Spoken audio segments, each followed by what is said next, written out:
All right, Richie, we're here for the Women's United States Championship semifinals, finals, but at Saturday night's main event, these two semifinals match will compete the night after to be the inaugural Women's United States Champion. First, what's your overall thoughts on bringing a women's mid-card title to SmackDown and Raw? I mean, I think it's going to be a great opportunity to showcase more women. I don't think you necessarily need another title to do that, but it does give them a reason to put them on the show. So if they feel like that's an easier way to write them in, then I guess so be it. But the women's rosters in general for not only Raw, SmackDown, but NXT as well is very deep, and with everything happening with Raw and SmackDown going back to 3 hours and going to 3 hours in the beginning of the year, you need more talent. So I have a strong feeling that they're going to do right by this championship. And you can't pick a better four potential first champions than the field we have right here.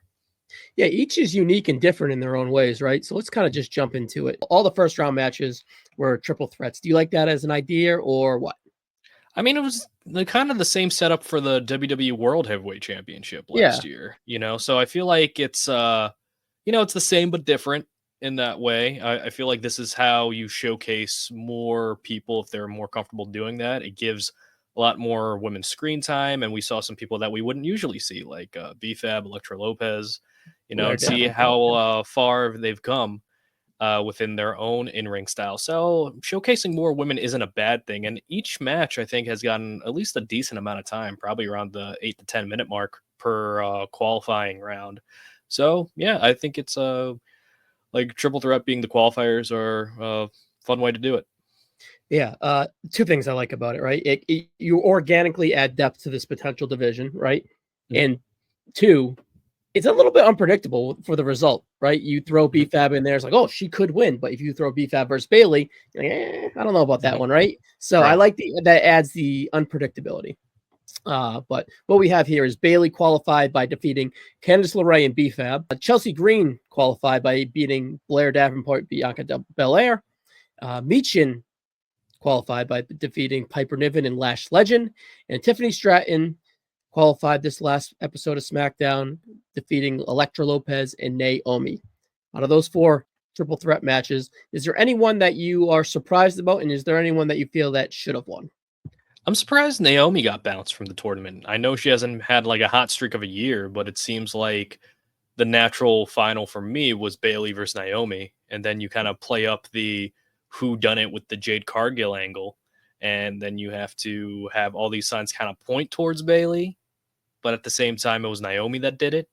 So it's like you kind of have a story that way. Or if you want to kind of do it independently, I guess you could go into one of the scenarios that we're going to talk about shortly. But yeah, I'm surprised Naomi didn't go further. It's just like I feel like all the usual suspects I kind of expected, with Jade getting taken out. Michin was the proxy. Chelsea Green, I expected to move on. Bayley, I expected to move on. Tiffany Stratton was like the one that I was kind of surprised with because, with Money in the Bank fashion, usually you're on a big losing streak. and it doesn't seem, it's kind of below her, you would think, right? She has Money in the Bank. I wouldn't say below her. I just think it's like, you already got this with Money in the Bank is what I mean. Yeah, where it's just kind of like she already has Money in the Bank and now she's going for the U.S. Championship. It just seems like a lot too soon a little bit, but at the same time, it doesn't hurt her in any way. And hypothetically, if she makes the finals, then it's like, oh, she was in the finals to crown the first ever U.S. champion or becomes the first ever women's U.S. champion. So there's a lot of different directions you can go with it. Yeah, for sure. But anyways, let's kind of talk about the semifinals match we have here. First being Bayley versus Chelsea Green. Mm-hmm. The difference between them is Bayley's the veteran, right? And then Chelsea Green is that heelish, lovable, over, I don't know, underdog. I don't know what to say. I guess she's not like, I don't know how to describe her, but it's by the tones of an underdog. It's like you could see her winning, but it's like, could you really see her winning? But personally, that's the one who I am rooting for and want to win. But I feel that Bayley is probably, if we were to have Vegas betting odds, would kind of be favored in this match, right? Mm-hmm. So Who do you think's going to win this match on the Friday before to make it to Saturday night's main event? I will say Chelsea Green's probably everyone's sentimental favorite when it Yeah, comes to this tournament. And even before there was an idea of a women's mid card championship confirmed, I think a lot of people eyed Chelsea Green as the first champion just because it's like, oh, she's worked so hard, she's done all these different angles.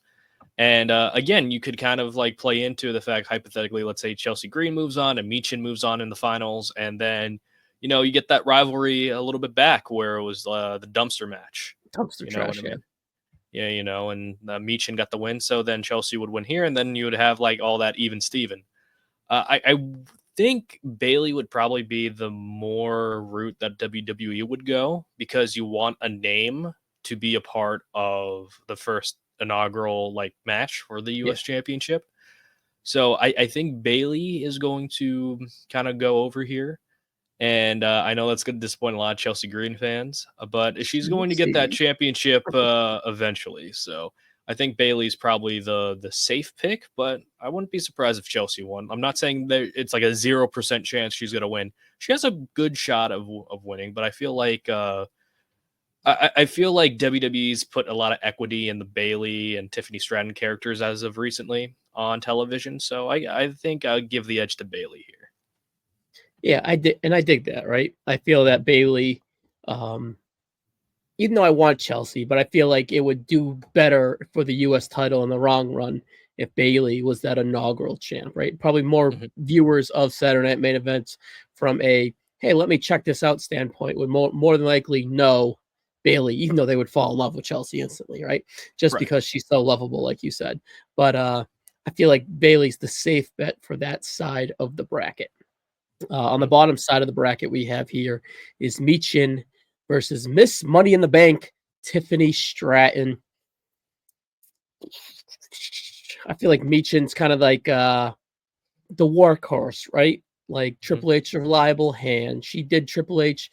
She helped Triple H make girls, right? So I can Mhm. feel that if I don't think Stratton's winning because she's Money in the Bank. So I feel like Stratton would slip on the banana peel leading in before this and with Jax or LeRae or whatever.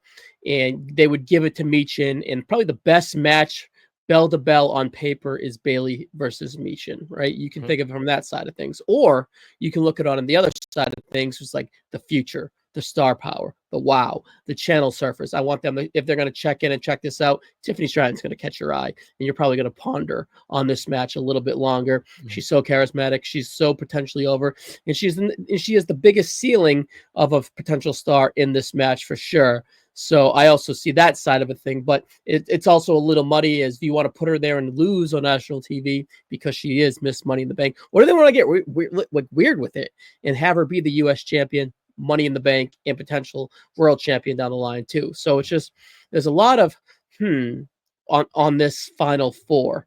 With the bottom match, if you have Bailey, who's facing her? I feel like the natural matchup is probably Bailey, Tiffany Stratton, just because, it's good guy, bad guy. There you go. Get to crown the first champion. You have the veteran versus the up and comer who WWE has put a lot of stock in over the past year.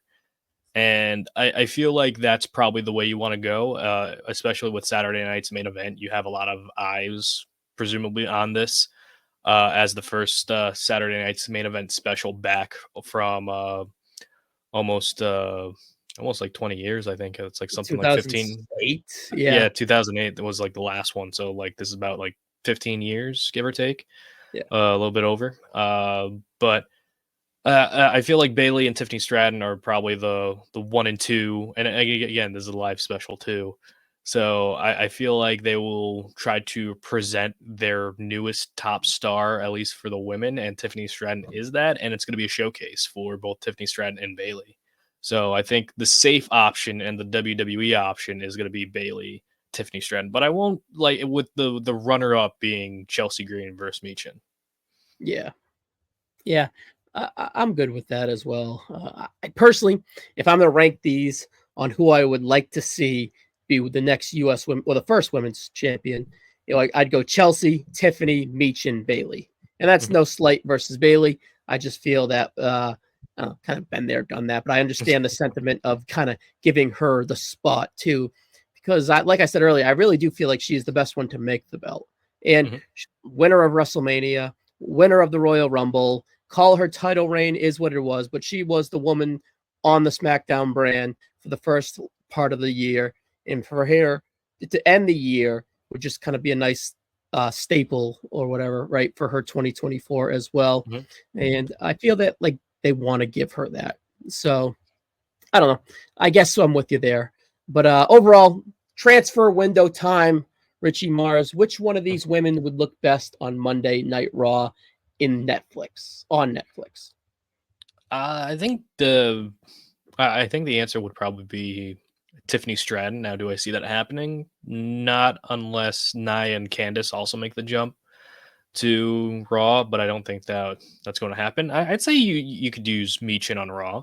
Give her a different environment. It seems like the vibe of Raw and SmackDown are going to shift a little bit, at least when it comes to the women. And I feel like Meechin can use a nice refresh. We've seen her with Nia Jax, we've seen her with Chelsea Green, we've seen her with Piper Niven. We've seen her with all like the main heels on Yeah, SmackDown. So I feel like Meechin is the best candidate if you want to do a refresh of her scenario, so to speak. cool. All right, G, that's it.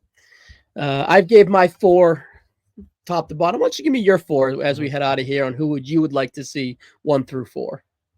Who would I like to see 1 through 4? Yeah, if you were to be like my top picks this and my bottom picks that.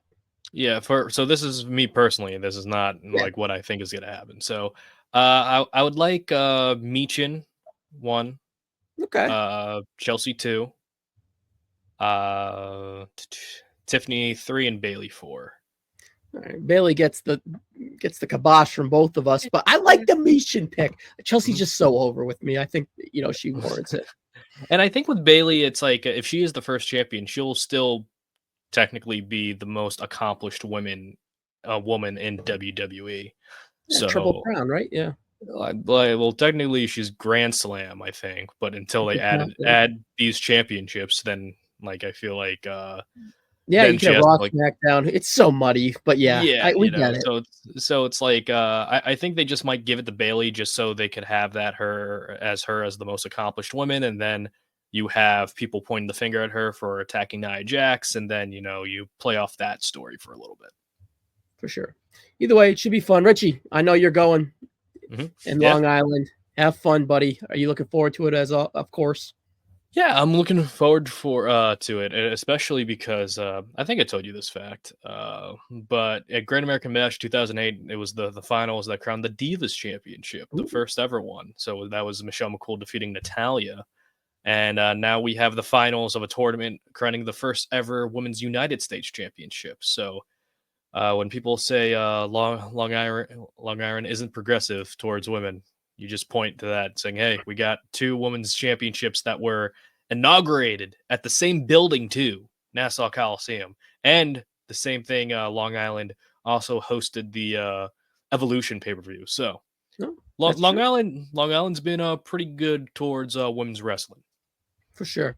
But historically, I like that Saturday night's main event is getting this because in the future, this show will be looked back upon and be like, oh my God, the first one in 18 years, as we always look back on Saturday night main events. And I like that this historical moment of the crowning of the new United States Women's Championship will be in or on Saturday night's main event. So, Mhm. all right, Richie, is the podcast coming back out soon? Should they be able to check one out sooner than later? Yep, you could look at a new episode this Tuesday. It's going to be a new day. Yes, it is. But Timely. I'll leave it there. We'll see how people go. I started a YouTube channel. Still working out the kinks in that. Okay, Again, when it's at ready, let us Retold. know. Yeah, again at Retold Richie Mars on now Instagram, YouTube, and TikTok. So if you want to follow me for more content, I usually have 2 to 3 videos a day on the current wrestling landscape, current stories, my thoughts on them, and cover everything from WWE, AEW. Sometimes I'll cover TNA or just like the big stories that are happening currently. Awesome, Richie. Well, guys, check him out as always. And Richie, thank you. And we'll see you in the next one, buddy. Can't wait for it.